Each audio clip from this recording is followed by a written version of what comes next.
మనతో ప్రముఖ విశ్లేషకులు కెఎస్ ప్రసాద్ గారు ఉన్నారు. ప్రస్తుత ఏపీలో రాజకీయ పరిస్థితులపైన మనం మాట్లాడదాం. ప్రసాద్ గారు, నిన్న ముఖ్యమంత్రి చంద్రబాబు నాయుడు గారు కొన్ని వ్యాఖ్యలు చేశారు. వైసీపీ వాళ్ళకు ఏ లెవెల్లో కూడా ఏ పని జరగడానికి వీల్లేదు, అలా చేస్తే మళ్ళీ పాముకు పాలు పోయడమే అవుతుంది అని మాట్లాడారు. ఒక ముఖ్యమంత్రి ఇంత బహిరంగంగా ఇలా మాట్లాడడం పైన మీ ఒపీనియన్ ఏంటి? రామ్నాథ్ గారు, నేను కొన్ని సీరియస్ అబ్జర్వేషన్స్ అనే చెప్పాలి. ఎందుకంటే మనం we are living in false illusion that as if we are living in democracy అన్నట్టుగా మనం భ్రమించేలా మాట్లాడతారు. ఇన్నాళ్ళు అమరావతి అలాంటి వాటికి భ్రమలు క్రియేట్ చేసి ఆ భ్రమల్లో మనం విహరింపజేసిన 14 నుంచి 19 ప్రభుత్వం తదనంతర పరిణామాల్లో ఇవాళ లేటెస్ట్ గా ఏంటంటే ప్రజాస్వామ్యానికి కూడా ఒక డిఫరెంట్ ఎబ్రివేషన్ తీసుకొస్తున్నారా అన్నది ఫస్ట్ టైం నేను చూస్తున్నా. ఎందుకంటే రాగద్వేషాలకు అతీతంగా ఇవాళ గౌరవ ముఖ్యమంత్రి పీఠం అధిరోహించిన ఎవరైనా సరే రాజ్యాంగం మీద ప్రమాణం చేసే, నాకు తెలిసినంత వరకు నాకున్న అతి తక్కువ నాలెడ్జ్ లో చెప్తున్నా, వాళ్ళు ఈ కుల మతాలకు అతీతంగా రాగద్వేషాలకు అతీతంగా ఎవరే పార్టీకి సంబంధం లేకుండా 5 సంవత్సరాల టెన్యూర్ వాళ్ళు పరిపాలించవలసిన బాధ్యత వాళ్ళ మీద ఉంటుంది. And is the first ever time నేను ఒక ముఖ్యమంత్రి దగ్గర, ఎందుకంటే రీసెంట్ పాస్ట్ లో ఈ సచివాలయ వ్యవస్థలో వైఎస్ఆర్సీపీ వాడు కానీ వాలంటరీ కానీ ఎవడైనా ఎక్కితే కాళ్ళు ఎరగొడతామని ఒక స్థాయి కలిగిన వ్యక్తి మాట్లాడుతున్నప్పుడు ఆ డెలిబరేషన్ కి ఎక్కడ ఏ శ్రేణులు కూటమి దగ్గర నుంచి ఎక్కడి నుంచి ఖండన అన్నది రానప్పుడు ఈ భావజాలాన్ని వాళ్ళు ఏం చేశారంటే ఇన్హెరెంట్ గా అందరి దగ్గర, ఇప్పుడు చూడండి, తండ్రి దగ్గర నుంచే పిల్లలకి బుద్ధులు వస్తాయి, అలాగే వాళ్ళ వంశం బుద్ధులే పిల్లలకి అందరికీ వస్తాయి.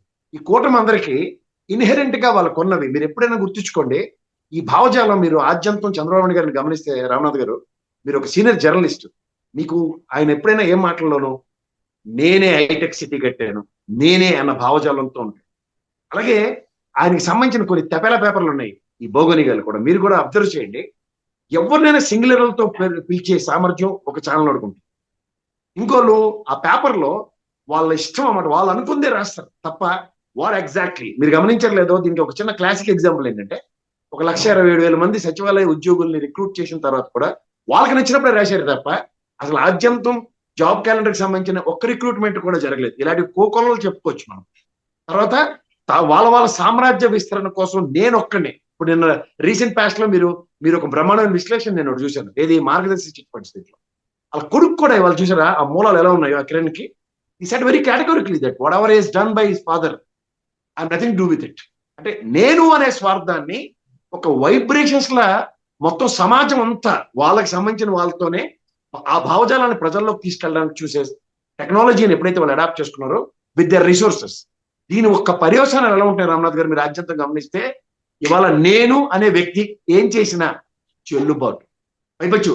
నేను నాకు సంబంధించిన భజన చేసే పార్టీలతో మాత్రమే ఈ రాజకీయం ముందుకెళ్తారు తప్ప కుల మతాలకు అతీతంగా ఎవడైనా రాజకీయం చేసినోడు is an odd man out on hour prospective అన్నది గమనించారా మీరు? గమనించలేదు. ప్రసాద్ గారు, మీరు ఇందాక చెప్పారు చూడు, నేను అని అంటున్నారు అనేది చంద్రబాబు నాయుడు గారు ఇప్పుడు కాదు, 2014-19 కూడా ఈ ఫార్ములా అప్లై చేశారు.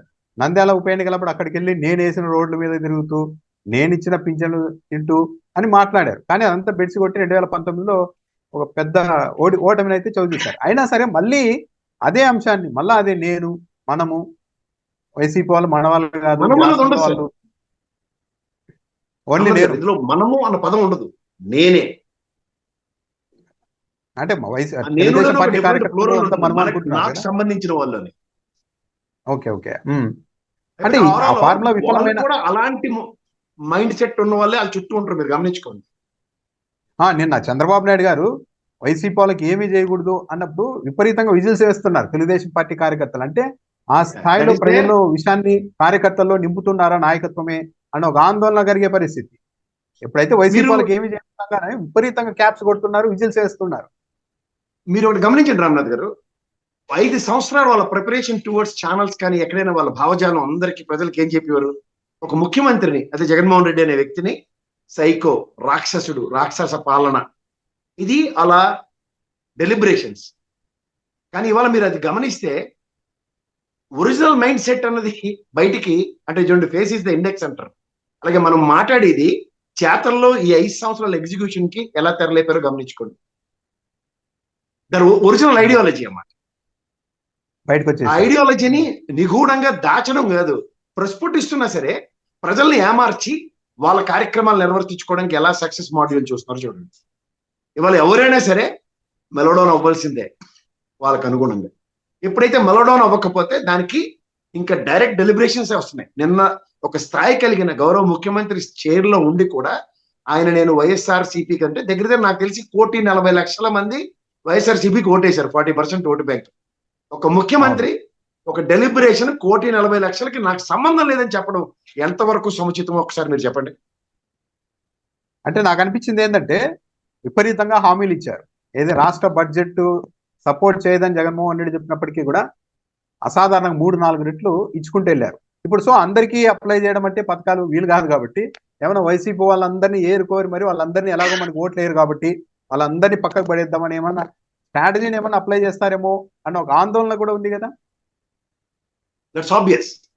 ఇప్పుడు మీకు 5 కోట్లు అనుకుంటే 1,40,00,000 తీస్తే 3,60,00,000కి ముఖ్యమంత్రి గారు ఈయన నిన్న మాటతో. ఓకే, అది యాక్సెప్ట్ ఇట్ ఆర్ నాట్. 3,60,00,000 మందికి సంక్షేమం అందించడానికి నిన్న బడ్జెట్ లో మీరు గమనించుకోగలిగితే జస్ట్ దాంతో P4 ఫామ్ లో ఒకటి అడాప్ట్ చేశారు. మీకు తెలుసు కదా, అది P4 ఫామ్ లో మీరు ఫాలో అయ్యారు లేదో నాకు తెలియదు, కానీ ఒకటి ఏంటంటే దాంట్లో టెస్టింగ్ మాడ్యూల్ అన్నమాట. వాయిస్ పీస్ ఏదైతే ఉంటుందో, ఉదాహరణకి నాలుగోడికి ఏదో సంక్షేమం పడేశారు అనుకోండి, గట్టిగా అయ్యో బాబా ఇది ప్రపంచ అద్భుతాలు జరుగుతాయని ఈ తపేలా పేపర్లు ఇంకా దాన్ని క్యారీ చేసుకుని వెళ్తాయి ముందుకి. మీకు అర్థమవుతున్నాయి. సో ఒరిజినల్ 98-99% సక్సెస్ నెరేషన్స్ ఉన్న వైఎస్ఆర్సీపీ గవర్నమెంట్ కి దిస్ వాయిస్ మాడ్యులేషన్ మీరు లాస్ట్ కూడా మీరు గమనించండి. పసుపు కుంకం అండ్ తర్వాత నిరుద్యోగ వృత్తి ఒక 1,000 రూపాయలు పెన్షన్ పెంచింది, సస్టైన్ 40%. బట్ ఇదే ప్రభుత్వం కన్సాక్యూటివ్ గా last 5 years including corona pandemic ని కూడా అడ్రస్ చేసినా సరే ఆ 40% సక్సెస్ నెరేషన్ ఉంది. ఎందుకంటే వీళ్ళ భావజాలాలు. మీరు ఇంకోటి గమనించండి, మనకి నేను కేతిరెడ్డి గారికి చాలాసార్లు ఎగ్జాంపుల్స్ చెప్తున్నాను, క్లాసిక్ ఎగ్జాంపుల్. వాళ్ళు తెలుగుదేశం వాళ్ళకి కూడా అందే ఎవరి కోసం ఎవరు అన్న నెరేషన్స్ మీరు గమనించారు లేదా? ఈ పవన్ కళ్యాణ్ గారే అన్నారు కదా, మీ సొంత డబ్బులు ఇస్తున్నాడా జగన్మోహన్ రెడ్డి, ఏమన్నా ప్రజలు కట్టిన పన్నుల నుంచే ఇస్తున్నారని కూడా మాట్లాడారు. నిన్న ఇంకో విషయము ప్రసాద్ గారు, 2004-2019 ఎన్నికల్లో మనల్ని ఎవరో ఓడిలేదు, మనకు నేనే ఓడించుకున్నాను, రాష్ట్రాన్ని చాలా వేగంగా రాత్రికి రాత్రి అభివృద్ధి చేయాలన్న ఉద్దేశంతో వెళ్ళడం వల్ల మనకు ఆ ఫలితం వచ్చింది అని మాట్లాడారు. ఇది కాస్త నిశ్చితంగా గమనిస్తే 2004-2019 మధ్య రాష్ట్రం కోసం నేను పనిచేశాను, కానీ ఈసారి అలా పనిచేయను, కేవలం రాజకీయం కోసం పనిచేస్తానని చెప్తున్నారు ముఖ్యమంత్రి గారు. ఇది కూడా ఒక ఆందోళన కలిగించే అంశమే కదా, అంటే రాజకీయం కోసమే పాలన చేస్తానని చెప్పడం. నాకు తెలిసింది ఒకటేనండి, ఇప్పుడు ఒక డిఫరెంట్ లెగసీని తీసుకొచ్చారు. ఏంటంటే నేను నా అనంతరం నా కొడుకు అన్న కాన్సెప్ట్ లో ఇవాళ చంద్రబాబు నాయుడు గారు లోకేష్ డ్రైవ్ అవుతుంది ఇవాళ తెలుగుదేశం పార్టీ కానీ ఎన్డీఏ కూటమి. సో దీనికి పునాదులు ఏంటంటే ఆద్యంతం మీరు లోకేష్ గారి పాదయాత్ర కూడా మన పార్టీ కార్యకర్తలే అన్ని పనులు చేస్తారని కార్యకర్తలకి ఒక డిఫరెంట్ అడాప్టబిలిటీ ఇస్తూ ఇవాళ ముఖ్యమంత్రి గారు కూడా ఆ చైర్ లో కూర్చుని ఇవాళ ఆ డెలిబరేషన్స్ ఇస్తూ ఇవాళ ఈ చైన్ సిస్టమ్ ఎలా డెవలప్ చేస్తారంటే ఒక టెరిటరీ తాను కోసం దహాపన అనే వాళ్ళందరి కోసమే ఈ రాజకీయం అనేది అష్యూరెన్స్ ఇచ్చేస్తున్నారు. దీనికి ఇంకో నెరేటివ్ ఉంది. 0.8% కన్ఫర్మ్ అయిన బీజేపీ, అలాగే 5-6% మధ్యలో ర్యాలీ అయిన 19 దాకా ఉన్న జనసేన పార్టీ బిఫోర్ ఎలక్షన్స్ పొత్తున్న నేపథ్యంలో ఇవాళ 21 గెలిచి కూడా వాళ్ళ ఓటు పర్సంటేజ్ కనుక గమనిస్తే రామ్నాథ్ గారు ఎక్కడ పెరుగుదరలేదు, 6.77కే కన్ఫర్మ్ అయ్యింది. మీరు ఇది గమనించుకోండి. అంటే మనం ఇండిపెండెంట్ ఎబిలిటీ మన ఎవరికీ లేదు. BJP as far as Janasena కూటమి ప్రాస్పెక్ట్ లో ఆలోచిస్తే లేనప్పుడు ఏం చేస్తారు, పరాన్న జీవుల్లాగా వీళ్ళ మీద ఆధారపడవలసిన నిస్సహాయతని బయట పెట్టలేక మేము కిందైనా మీదైనా పడతాం, ఎలాగైనా ఇలాగే బతుకుతాం అన్నదానికి ఊడిగం బతుకు తెరలేపారు. మీరు ఇది గమనించుకోండి. అంటే ఇప్పుడున్న రాజకీయ సర్కమ్స్టాన్సెస్ లో ఎట్లాగైనా సర్వైవల్ ఫర్ ద ఫిట్టెస్ట్ అని చదువుకున్నాం మనం, కానీ ఇప్పుడు సర్వైవల్ సేక్ పక్కవాడిని చంపేయడం కోసమే. ఎందుకంటే రాజకీయంలో ఒక కొత్తదనాన్ని తీసుకొచ్చిన జగన్మోహన్ రెడ్డి 5 years టెన్యూర్ కి ప్రజలు ఎక్కడ ఎకష్టం అయిపోతారో, ఎక్కడ రియలైజ్ అవుతారో అన్న దగ్గర మళ్ళీ వాళ్ళని నేను అనే కాన్సెప్ట్ తోనే ప్రజల్ని డ్రైవ్ చేస్తాను. ఇది గమనించండి రామ్నాథ్ గారు. అవును, కరెక్ట్. మళ్ళీ అదే వాళ్ళ చుట్టూ ఉన్న వాళ్ళని కూడా మీరు గమనించారు లేదు రామ్నాథ్ గారు, నేను లేకపోతే మీరు లేరు అన్నది పవన్ కళ్యాణ్ గారికి బీజేపీకి రియలైజ్ చేయగలిగారు స్టేట్ టెరిటరీలో. అంటే యాక్చువల్లీ పవన్ కళ్యాణ్ గారు తన నిస్సహాయతను బయట పెట్టుకున్నారు. యాక్చువల్లీ ఆయన మొన్నటి వరకు ఏం చెప్పారు, జనసేన రావడం వల్లే కూటమి గెలిచిందని ప్రచారం చేసుకున్నారు. కనీసం ఆ ప్రచారాన్ని కూడా వాళ్ళు కాన్ఫిడెంట్ గా ఈ రోజు నమ్మే పరిస్థితి లేదు. నేను 15 ఏళ్ళు ఉంటా మీతో అని రాసి ఇచ్చేయడం అంటే అంటే 15 ఏళ్ళలో ఏం చేస్తారు? ఇప్పుడు ఈ పాలన ఇంకో 2 ఏళ్ల తర్వాత ఇంకోలా మారొచ్చు కదా, 5 ఏళ్ల తర్వాత మారొచ్చు కదా. కానీ టేక్ ఇట్ గ్రాంటెడ్ అన్నట్టుగా నేను 15 ఏళ్ళు ఇచ్చేస్తున్నాను అని చెప్పారు అంటే ఇది పవన్ కళ్యాణ్ గారి బలహీనత కదా. రామ్నాథ్ గారు, నాకు వెన్నుముక్క లేనప్పుడు నేను మాట్లాడే భాష ఎలా ఉంటుందంటే, I cannot speak straight line లో నేను మాట్లాడలేను, ఆల్టర్నేటివ్స్ ఎత్తుక్కుంటాం. వీళ్ళ ఇన్ఎబిలిటీని ఎబిలిటీ రూపంలో చూపించడానికి ఏమవుతాయి, మీరు నేను కదా టక టక టక ఎక్కడికక్కడ మెడికల్ తీసుకుని ఉంటారు. ప్రధానికి ఈ బడ్జెట్ ప్రవేశపెట్టే ముందు బడ్జెట్ సంబంధించిన అవసరాల్లో ఏదైనా సరే సమిష్టిగా ఒక పురంధేశ్వరి గారు కానీ, పవన్ కళ్యాణ్ గారు కానీ, అలాగే చంద్రబాబు గారు కానీ ఒక మీటింగ్ ఏదైనా చెప్పండి. మరి 21 స్థానాలు కాకపోతే నా వాళ్ళనే గెలిచారని మాట్లాడినానికి కాస్త నోరు ఉండాలి కదా, at least voice, at least in the budget. Budget సంగతి తర్వాత కేఎస్ ప్రసాద్ గారు, నారా లోకేష్ గారు డైరెక్ట్ వచ్చి చిన్న విషయానికి ఏది ఆ టీటీడీ చైర్మన్ సారీ చెప్పమన్నారు కదా పవన్ కళ్యాణ్ అన్న దానికి, నెల రోజుల తర్వాత వచ్చి అది ఆయన ఉద్దేశం ఏంటది, పర్సనల్ ఏంటది, మాకేం సంబంధం అని మాట్లాడినా కూడా సౌండ్ లేదు. మొన్న చూసారా, మరి పత్రికలను రాశారు, ఈనాడు పత్రికలను రాసుకున్నారు. కరకట్ట రోడ్డు 7.5 కిలోమీటర్లు, దాన్ని స్ట్రాంగ్ గా చేయడానికి అవతల ఇవతల వాల్ కట్టి 1,300 కోట్ల రూపాయలు అన్నారు 7.5 కిలోమీటర్కి. మీరు చదివారా? చదివే ఉంటారు మరి. 1,300 కోట్లు 7.5 కిలోమీటర్ అంటే కరకట్ట ఎవరి కోసము? అంత దానికి 7.5 కిలోమీటర్లు ఇచ్చేయడానికి 1,300 కోట్లు ఖర్చు పెట్టి, మరోవైపు ఏమో రుషికొండ కట్టారు, రుషికొండలో భవనం అంటారు, డబ్బులు లేవంటారు. ఇది మాత్రం మరి దుబారా కాదని వాళ్ళు అంటారు. అదండి, అసలు యాక్చువల్ గా సీడ్ క్యాపిటల్ రోడ్ కంప్లీట్ అయితే ఈ కరకట్ట బాధ లేదు మనకి. పాయింట్ 1. రెండోది, మీరు కేంద్ర బడ్జెట్ లో కూడా వీళ్ళు కూటమికి అమరావతిలో రోడ్ల నిర్మాణానికి 250 కోట్లు కేటాయించుకున్నారు. మీరు జాగ్రత్తగా గమనించండి. ఈ 250 కోట్లలో వీళ్ళు 1 కిలోమీటర్ రోడ్డుకి మాక్సిమం బిడ్ 52 crores ఇచ్చారు. మామూలు national highway maximum bid 52 crores అన్నప్పుడు రామ్నాథ్ గారు, మీరు ఎంత కాదన్నా లీస్ట్ 45-50 మధ్యలోనే ఎవడో వేస్తారు కదా బిడ్. బికాస్ వీళ్ళు క్వాలిటీ, కాస్ట్ అవన్నీ చెప్తూ ఉంటారు కదా. సో వాళ్ళు కేవలం ఇచ్చింది 5 కిలోమీటర్లకి. అంటే వేర్ ఈస్ ద రిమైనింగ్? మీరు ఇందాకలన్నా 7.5 కిలోమీటర్ల కరకట్టకి రిటైనింగ్ వాళ్ళు కడదాం అంటే పులి చూసి నక్కవాత పెట్టుకున్నాడు. ఎందుకంటే ఆ కృష్ణలంక దగ్గర కరకట్ట కంప్లీట్ చేసిన రిటైనింగ్ వాల్ వల్ల ఈ తుఫాన్ ఎలా సస్టైన్ అయిందో చూడండి. కానీ ఏవీ లేని దగ్గర ఏదో జరిగింది, దాన్ని వీళ్ళ అహంకారాన్ని జస్టిఫై చేసుకోవడానికి ఇటుపక్క 1,100 కోట్లతో retaining wall. For what? Futuristic plan లో అమరావతి నేను చెప్పినట్టుగా కట్టడానికి, ఒకవేళ ఫ్లడ్ జోన్ వచ్చినా, ఐఐటి వాళ్ళు వచ్చినా సరే నా అహంకారం జస్టిఫై అవ్వాలన్న కాన్సెప్ట్ కి రిటైనింగ్ వాల్. అక్కడ పేద ప్రజల యొక్క పరిరక్షణ కోసం రిటైనింగ్ వాల్. ఈ కంపారిజన్ చూడండి. కరెక్టే. అవును, చూడు ఎంత వేరియేషన్ అయితే ఉంది. అంటే ధనవంతులు, పెట్టుబడిదారుల సంక్షేమమే తర్వాత భవిష్యత్తులో పేదల సంక్షేమం అవుతుంది అని నమ్మించే ప్రయత్నంలో అయితే చాలా వేగంగా ముందుకు వెళ్తున్నారు. మరి ఎంతవరకు నమ్ముతారో లేదన్నది చూడాలి. ధనికులు బాగుంటే పేదలు బాగుంటారు అనే కాన్సెప్ట్కి వెళ్తోంది వ్యవస్థ. అంతే సార్. అంటే ఇప్పుడు నా చుట్టూ ఉన్న వాళ్ళు బాగుపడితే, వాళ్ళు చెప్పి కూడా నెక్స్ట్ డెవలప్మెంట్ ప్రాస్పెక్ట్ ఎలా చెప్తారంటే, ఇండస్ట్రియలైజేషన్ కి వీళ్ళలో ఒకటితోనే ఒక ఇండస్ట్రీ పెట్టించి ఇంతమందికి నేను ఉపాధి కల్పిస్తాను అన్న దయాధర్మ భిక్షల కాన్సెప్ట్ డ్రైవ్ చేస్తాను. బట్ ఇది గత ప్రభుత్వంలో సెల్ఫ్ ఎంటర్ప్రైన్యూర్ స్కిల్స్ తో ఒక ఆంటర్ప్రెన్యూర్ ఎట్లా ఎస్టాబ్లిష్ అవుతాడు అన్న దగ్గర. ఉదాహరణకి మనం సంవత్సరం అంతా పనిచేస్తే నెలకు ఒక బోనస్ వస్తుంది, గమనించలేదు. అట్లాంటి concept oriented Jaganmohan Reddy create చేశాడు. ఎగ్జాంపుల్, ఆటో డ్రైవర్ పని చేసుకుంటూనే ఉంటాడు, వాడికి గవర్నమెంట్ పరంగా ఒక ప్రోత్సాహకం 10,000 పర్ ఇయర్ వస్తుంది. Whatever you name it as, వాడు చలాలను కట్టుకోవడానికి, లేకపోతే ఇన్సూరెన్స్ కట్టుకోవడానికి ఏదో విధంగా ఉపయోగపడుతుంది కదా. అంటే సమాజ ఉన్నతి కోసం ప్రమాణాలు పెంచే ఒక ప్రభుత్వం వర్సెస్ సమాజంలో ఉన్నత ప్రమాణాలు ప్రైవేట్ సెక్టర్ లోనే పెరగాలి, నారాయణ చైతన్య లాంటి దగ్గర.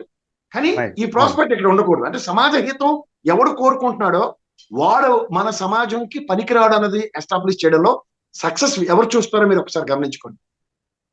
ప్రచార మాధ్యమాలు, మీడియా, పెద్ద పెద్ద వాళ్ళు, సెలబ్రిటీలు అందరూ ఆ పక్షాన్ని నిలవడం అన్నదే సార్. వాళ్ళు అదే కాన్సెప్ట్. ఇప్పుడు ఈ సినిమా వాళ్ళని తీసుకోండి, వీడి పరిధి ఎప్పుడు వాడితోనే ఉంటుంది. నా చుట్టూ మీరు అందరూ తిరిగి చావండి అన్న కాన్సెప్ట్ లో ఉంటాడు హీరో కదా. మీరు చూసుకొని కావాలంటే అలా రాజకీయ నాయకులు కూడా వాడి చుట్టూ తిరిగే కార్యక్రమమే డెవలప్ చేస్తారు. అంటే వీళ్ళిద్దరూ బ్రహ్మాండంగా సింక్ అవుతారు. వేవ్ లెంత్ ఒకటే ఉంటుంది. వాళ్ళు వేవ్ లెంత్ ఉన్న వాళ్ళ ఎప్పుడు ఒక దగ్గర ఉంటారు. ఈ వేవ్ లెంత్ కోసం వాళ్ళు ఎత్తుక్కుని వీళ్ళతోనే పనిచేస్తారు. ఈ పని చేసే దాంట్లో మిగిలిన వాళ్ళందరూ ఇప్పుడు పెట్టుబడిదారు ఎలా చూస్తాడు? అహంకార పూరిత ధోరణితోనే ఉంటాడు. వాడు ఎప్పుడో ఎంగిల్ చేత కొట్టిందే ఒక పెద్ద అద్భుతం కింద సృష్టిస్తూ ఉంటాడు. ఈ మామూలుగా ఈ రెడ్ బుక్ రాజ్యాంగం పరిస్థితి ఏంటి మరి? మామూలుగా ఇది నిన్న నాదెండ్ల మనోహర్ గారు కూడా అంటూ ఉన్నారు, ఆల్రెడీ ఒకరు పెట్టుకొని ఒక ఆయన ఇప్పుడు జైల్లో ఉన్నారు, ఇంకో ఆయన కూడా అంటే దువ్వాడ శ్రీనివాసన్ కూడా ఆ లిస్ట్ లో ఉంటారు, ఉండాలి అంటున్నారు. మరి అంటే ఇది ఏంటి, నాయకుల వ్యక్తిగత అభిరుచులు, వ్యక్తిగత రాగద్వేషాల ఆధారంగానే ఈ రాష్ట్రంలో లా అండ్ ఆర్డర్ నడుస్తోందా, పోలీస్ వ్యవస్థ పనిచేస్తోందా? మనం ఇక్కడ ఎలా ఉంటుందంటే సార్, వాళ్ళ స్వార్థ ప్రయోజనాలు పరిరక్షించుకోవడానికి మనం పోలీస్ వ్యవస్థని ఆపాదించి మాట్లాడే కాన్సెప్ట్ వాళ్ళు డ్రైవ్ చేస్తారు. మీకు ఇంకోటి చెప్పిన వాళ్ళ ఎబిలిటీస్, ఉదాహరణకి వంశీ అరెస్ట్. రామనాథ్ గారు, యువర్ సీనియర్ జర్నలిస్ట్, మళ్ళీ మీకు నేను రిమైండ్ చేస్తాను. వంశీ చేసిన ఏ పనికి మాలిన పని అయినా ఇవాళ పెట్టిన కేసుల రూపంలో ఆయన జీవితాంతం తెలుగుదేశం ఎమ్మెల్యే కిందే ఉన్నాడు. అంటే తెలుగుదేశం పెట్టుబడిదారీ వ్యవస్థలో ఏ ఏదో పని చేసినా చెల్లుబాటు ఉంటుంది. పార్టీ మారగానే టక్కని గొల్లలు వేస్తున్నారు. మీరు గమనించారా? మీరు చెప్పారు కాబట్టి ఈనాడు పత్రికలో రాశారు, వల్లభనేని వంశీ ఇన్ని నేరాలు ఘోరాలు చేశారు, కానీ ఎక్కడ డేట్ వేయలే, ఏ సంవత్సరంలో చేశారు అవన్నీ నిశ్చితంగా వెళ్ళి చూస్తే ఆయన తెలుగుదేశం పార్టీ హయాంలో చేశారని ఇప్పుడు వాళ్ళు ఆరోపిస్తున్నారు. మరి అప్పుడు ఏం చేశారు? సరే, తెలుగుదేశం పార్టీ నుండి ఏమన్నా ఈయన బహిష్కరించారా? ఈయన వెళ్ళిపోయారనేది కదా వాళ్ళ బాధ. మీరు గమనించండి, నాతో నా భావజాలం ఉన్నవాడు అలైన్మెంట్ ఉన్నంత కాలం బాగానే ఉంటది. ఒకసారి డిరైల్ అయింది అనుకోండి, వాళ్ళు ఏం చేస్తారు, ఇండివిజువల్ గా పనిష్ చేసే కార్యక్రమానికి తెరలేపుతున్నారు. దానికి కూడా ఆ కేసు పెట్టే ధైర్యం లేదు. ఏది సభలో నన్ను అవమానించడం అలాంటివి లేదు. ఎక్కడో తెలుగుదేశం ఆయనలో ఎమ్మెల్యేగా ఎలగబెట్టి రూపాయి ఖర్చు పెట్టలేదు, అక్కడ ఇచ్చేసాడు ఇక్కడ ఇచ్చేసాడు పెట్టకదలే. అలాగే మీరు ఇక్కడ జీవి రెడ్డిని సస్పెండ్ చేయగానే అంటే మీరు రాజీనామా యాక్సెప్ట్ చేయగానే దాన్ని బుల్డోస్ చేయడానికి ఈ పోసాల మీద పడ్డారు. పోసాల మీద పెట్టిన కేసు ఒకసారి గమనించండి మీరు. అంటే రెండు స్ట్రైట్ లైన్ మెథడ్ లేదు. అంటే వాళ్ళు అహంకారాన్ని జస్టిఫై చేయడానికి. మళ్ళీ ఈ రోజు నాదెండ్ల మనోహర్ గారేమో పవన్ కళ్యాణ్ తో పెట్టుకోవడం వల్ల ఆయన జైలుకు పోయారని చెప్తున్నారు. కేసు పెట్టిందేమో నంది అవార్డు. Ego justification. మీకు అది గమనించండి, వీళ్ళ సెల్ఫ్ ఈగో, దానికి ప్రత్యక్ష యుద్ధం జరగదు. మీకు అర్థమవుతుంది? ప్రత్యక్ష యుద్ధం చేసేవాడితో ధైర్యం లేదు. పరోక్ష యుద్ధానికి తెరలేపుకొని భావజాలాలతో ఉద్రేకం చేసే కార్యక్రమం ఉంటున్నాడు. మీకు ఇంకో క్లాసిక్ ఎగ్జాంపుల్ చెప్పనా? అధినాయకుడు అంటే వీళ్ళ స్వార్థం ఎలా ఉంటుందో చూసుకోండి. నంద్యాలలో అరెస్ట్ చేసి ఎత్తుకొచ్చి జైల్లో పెట్టేదాకా ఎవరో పాపం ఇక్కడ మన ఇక్కడ ఉండవల్లి శ్రీదేవి మీద ఓడిపోయి గెలిచిన అతను, ఆయన ఒక్కడే ఆ సామాజిక వర్గం ఆ భావజాలం లేదు కాబట్టి ప్రతిఘటించాడు, ఎస్ మా నాయకుడని. మీకు ఎక్కడ క్యాడర్ లేదు. బయటకు వచ్చినప్పుడు మళ్ళీ విజయోత్సవాలు. మీరు గమనించారా? బెయిల్ మీద వచ్చిన. కానీ ఇక్కడ కంపారిజన్ చూడండి, ఒక నాయకుడు నన్ను నమ్ముకున్న వాడు జైలుకి వెళ్తే అధినాయకుడు వచ్చి చూస్తున్నాడు. అధినాయకుడు బయటికి రాగానే ప్రజా ప్రతిస్పందన చూడండి. Is the chain system. Chain system eco system లో డెవలప్ చేసిన తర్వాత ప్రజాస్వామ్యంలో అధినాయకుడు ప్రతిదానికి టాస్క్ ఫోర్స్ కింద రావట్లేదు. నాయకుడికి కష్టం వచ్చినప్పుడు అధినాయకుడు వస్తున్నాడు. అధినాయకుడికే కష్టం వచ్చిన స్వార్థ ప్రయోజనం బయటికి రావట్లేదు. సుఖం ఉన్నప్పుడే బయటకు వచ్చాడు. బెయిల్ మీద 54 రోజులు ఆ లోదా చేతకాంతనం వల్ల అన్నాళ్ళు జైల్లో పెట్టారు. బయటకు వచ్చాడు. బయటకు వచ్చిన తర్వాత అందరూ ఉన్నారు ఆయన చుట్టూ. ఎందుకు? మళ్ళీ ఈ కాన్సెప్ట్ మళ్ళీ ముందుకు డ్రైవ్ చేయాలంటే అక్కడ జూలు విదిలించుకున్నారు. ఆట వస్తువు పవన్ కళ్యాణ్ మనకు కావాలా? ఇది వాళ్ళు ఆడుకుంటూనే ఉంటారు. మనకి పని చేయాలి, మనం మెలోడౌన్ అవ్వాలి. అధికారం ఉంటేనే మనం ఏదైనా చేసుకోగలం. అధికారమే పరమావధి అన్న కాన్సెప్ట్ కి వీల్ డ్రైవ్ అయితే ప్రజాస్వామ్య విలువలు పరిరక్షించుకుని అధికారం మీరు ఇవ్వాలన్న కాన్సెప్ట్ లో ప్రజాస్వామ్యం రన్ చేసిన వైఎస్ఆర్సీపీ. ఈ కంపారిజన్ లో ఏమైంది? ప్రజాస్వామ్యాన్ని బుల్డోజ్ చేయగల సామర్థ్యాలు వాళ్ళ దగ్గర ఉన్నాయి. బుల్డోజ్ ఇతను చేయగలరా అంటే చేయలేడు, చేయగలిగి కూడా చేయడు. ఎందుకంటే విలువలు ప్రమాణాలు. తండ్రి పక్క స్థానం కోరుకున్నాడు చనిపోయిన తర్వాత కూడా, అది గమనించుకోండి మీరు. ఎందుకు? పని చేస్తేనే గుండెలు పెట్టుకోండి. ఇవాళకి కూడా రాజశేఖర రెడ్డి గారు అనండి, దేవుడైన మాట వినబడుతూ ఉంటుంది ఎక్కడ పడితే అక్కడ. ఎందుకు? చరిత్ర సృష్టించడం కాదు సార్, చరిత్రకి కావాల్సిన వనరుల్ని, మానవ సామర్థ్యాన్ని పెంచి చూపించేది. ఫైనల్ గా ఒకటి అయితే ప్రసాద్ గారు, ఒకటి అనిపించింది ఏంటంటే, మొత్తం వైఎస్ఆర్ కాంగ్రెస్ పార్టీ మొత్తం నాయకులంతా బూతులు మాట్లాడతారు, ఆ పార్టీలో ఉన్న వాళ్ళంతా రౌడీలే, గూండాలే అనే ప్రచారాన్ని అయితే ఒక పద్ధతి ప్రకారం చాలా విజయవంతంగా తీసుకెళ్తున్నారు. ఇక్కడ వైఎస్ఆర్ కాంగ్రెస్ పార్టీ ఒక విషయంలో వెనుకబడుతోందేమో. ఇప్పుడు పోసాని టార్గెట్ చేయాలన్నా, వల్లభనేని వంశీని టార్గెట్ చేయాలన్నా 2-3 రోజుల ముందు నుంచే, లేకుంటే అరెస్ట్ అయిన వెంటనే రంగంలో దిగి ఇట్లా మాట్లాడారు అట్లా మాట్లాడారని ప్రచారం చేస్తూ వస్తున్నారు. కానీ తెలుగుదేశం పార్టీలో, జనసేన పార్టీలో నాయకులు ఇంత గొంత రేట్లు మాట్లాడారు, అత్యంత అనుచితంగా మాట్లాడారు, ఆడ మగ తేడా లేకుండా మాట్లాడారు. కానీ వాటిని ఎక్స్పోజ్ చేయడంలో వైఎస్ఆర్ కాంగ్రెస్ పార్టీ కొద్దిగా వెనుకబడిందేమో. అంటే సరే, ఆ బూత్ పంచాంగాలన్నీ మళ్ళీ రిపీట్ చేసి చూపెట్టాలా అన్నది కూడా ఒక ఆలోచనే. కానీ ఈ స్థాయిలో మొత్తం ఆ పార్టీని అలాంటిదని బురద జరుగుతూ ఉన్నప్పుడు వైఎస్ఆర్ కాంగ్రెస్ పార్టీ వాళ్ళు కూడా ఆ విషయంలో కొంచెం ముందుకు వచ్చి, లేదు ఇదిగో తెలుగుదేశం పార్టీ, జనసేన వాళ్ళు ఇలా మాట్లాడారు కదా, అని ఒక ప్రజలకి గుర్తు చేయాల్సినంత ఒక దౌర్భాగ్య పరిస్థితి ఈ రాష్ట్రంలో వచ్చేసిందేమో అనిపిస్తోంది. రామనాథ్ గారు దీనికి ఒక విషయం చెప్పగలను. నేను మీరు ఫ్రెండ్స్ అవ్వచ్చు, లేదా మీరు నాకు ఒక ఆబ్లిగేషన్ ఉండొచ్చు, మీరు నాకు ఒక వీడియో చేయొచ్చు. నేను అబ్యూజివ్ లాంగ్వేజ్ తో మాట్లాడుతున్నాను అనుకోండి, ఏం చేస్తారంటే మీరు, ఓకే ప్రసాద్ గారు చాలా బాగా మాట్లాడారు, థ్యాంక్స్ అని చెప్పి ఈ వీడియో టెలికాస్ట్ చేయకపోవడం అనేది మీ విజ్ఞప్తి. ఉమ్, లేదా ఒక మంచి నోట్ లో మీకు నాకు ఉన్న కామన్ ఫ్రెండ్ తో, ప్రసాద్ కొంచెం అబ్యూజివ్ లాంగ్వేజ్ తగ్గించి మంచి వీడియోలు చేస్తే బాగుంటది అని చెప్పడం ఒక ఫ్రెండ్ గా ఇచ్చే టిప్. మూడోది, సమాజహితం కోరి ఈ వీడియో ఎట్టి పరిస్థితుల్లో టెలికాస్ట్ చేయకపోవడం. మీకు అర్థమైందా? ఈ అవును మూడిట్లో అవును. జగన్మోహన్ రెడ్డి అనే వ్యక్తిని ఇంటర్ప్రిట్ చేసి చూస్తే, కొడాలి నాని అనే వ్యక్తికి ఉమ్, 2-2.5 సంవత్సరాల్లో మంత్రి పదవి ఇచ్చుతుడు అయ్యాడు, లేకపోతే మంత్రి పదవి కంటిన్యూ అయింది. ఇది ఒక వ్యక్తికి అతను అనుకున్న దగ్గర. నేను కొన్ని ఎగ్జాంపుల్స్ చెప్పదలుచుకున్నాను, ఎందుకంటే అంబటి రాంబాబు అనే వ్యక్తి భయం పడ్డాడు. ఏది, ఒక ఇష్యూ బయటకు వచ్చిన తర్వాత జగన్మోహన్ రెడ్డి గారు హౌ ఈ రియాక్షన్, ఒక సన్నిహితుల త్రూగా నాకు తెలిసిన ఇన్ఫర్మేషన్. తీరా చూస్తే um, he's a non reactive mode. ఎందుకంటే ఒక నాయకుడిగా ఇవాళ ప్రజాస్వామ్యంలో ఎన్నుకోబడిన leader, whatever you name it as, ఇతని ప్రాస్పెక్టివ్ ఎలా ఉంది అన్నది ప్రజలు గమనించి చూసుకోవాల్సిన నిర్ణయాలు. మనకు ఒక ఏజ్ వచ్చిన తర్వాత how we're conducting, how we're talking అన్నది it makes a lot of difference. అది నిన్ను కరెక్ట్ చేసే అంత ఇదా అన్నది ఎవరెక్కాడు విధించుకున్నాడు అనుకోండి, ఆ పరిధులు దాటి కొంతమంది వెళ్ళరు. correct. ఉమ్, అర్థమైందా? సో ఈ పరిధిలో చూడవలసిన అవసరాన్ని వాళ్ళు ఏం చేస్తారు, పరిధి దాటి చూసేలా చేస్తున్నారు. పరిధి దాటి చూసేలా చేసేది నేను మీరు కాదు, సమాజం చూస్తుంది. నేను మీరు ప్యాంట్ షర్ట్ వేసుకుని బయటకు ఎందుకు వెళ్తున్నాం? సమాజం, ఇట్ ఇస్ డిజైన్డ్ ప్రోగ్రామ్. కానీ Yes. కొంతమంది మనకి పాపం బుద్ధిమాంద్యం ఉన్న వాళ్ళు మార్కెట్ లో పాపం బట్టలు లేకుండా తిరుగుతూ ఉన్న వాళ్ళు చేస్తున్నారు. వాళ్ళ ప్రాస్పెక్ట్ లో మనం పిచ్చోళ్ళం సార్, మన ప్రాస్పెక్ట్ లో వాళ్ళు పిచ్చోళ్ళు. మీరు గమనిస్తాను లేదు? ఇది సమాజం. Correct. ఈ సమాజంలో 1-2% ఉన్న వాళ్ళ కోసం 98% ప్రజలు నడుచుకోరు. అంచేత కొన్ని డెసిషన్స్ సమాజానికి వదిలేయడం. ఇవాళ మీరు అన్నట్టు వీళ్ళ నెరేటివ్స్ ఎట్లాగే ఉన్నాయనేది బొంబార్డింగ్ జరుగుతున్నప్పుడు, ఇప్పుడు అంబటి రాంబాబు గారే పండక్కి ప్రజల్లో ఒక మనిషిగా డాన్స్ చేసిన కోణాన్ని ఎంతమంది ఆస్వాదించారు, ఆనందించారో చూసుకోమని. ఉమ్. ఒక సినిమా యాక్టర్ గడికి, ఎక్స్ట్రా యాక్టర్ గడికి ఉపాధి కల్పించబడింది, ఒక రోల్ క్రియేటివ్. ఆ ప్రాస్పెక్ట్ లో ఆలోచిస్తే ఏముంది?